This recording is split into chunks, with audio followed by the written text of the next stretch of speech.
She sold my house for her wedding, but I sold her dreams instead. I was lying in a hospital bed when my daughter called, cheerful and smug. "Mum, I'm getting married, so..." I sold the house and the car to pay for it.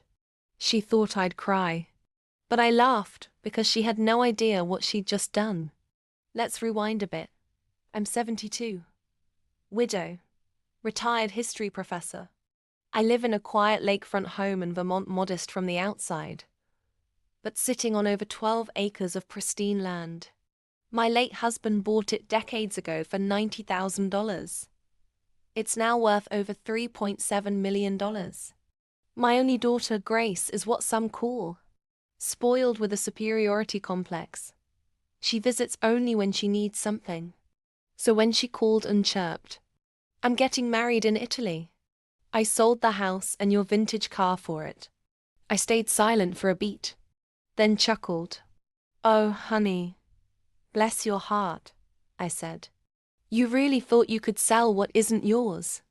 You see, what Grace didn't know was that 3 years ago, I transferred the house and all assets into a living trust, placing full ownership in the hands of my estate lawyer. Nothing, absolutely nothing, could be sold without my consent. But I let her believe the lie. Fast forward to a month later. Grace flew to Lake Como with her fiancé, a man as materialistic as she is. They planned the wedding of the century.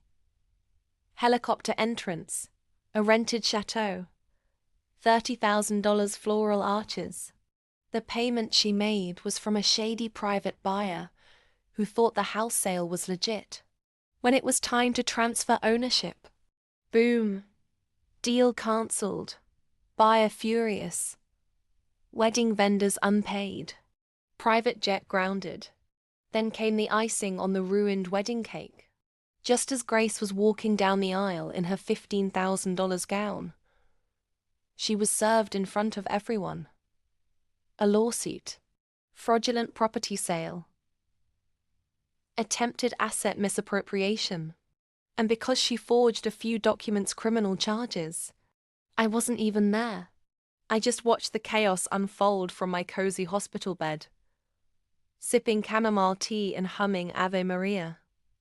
The wedding was cancelled. Her fiancé vanished, and I got my lawyer to send one final message. The house remains untouched, the car's still in the garage. You, however, will need a good lawyer, not a wedding planner.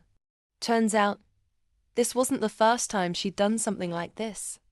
A deeper investigation revealed she'd previously forged my signature to siphon off funds from my pension over the years, thinking I was too old to notice.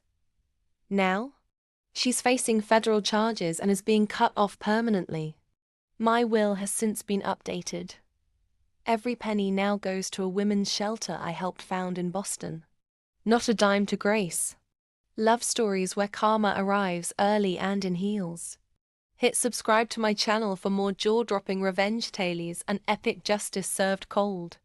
Because sometimes, the sweetest revenge comes from a hospital bed.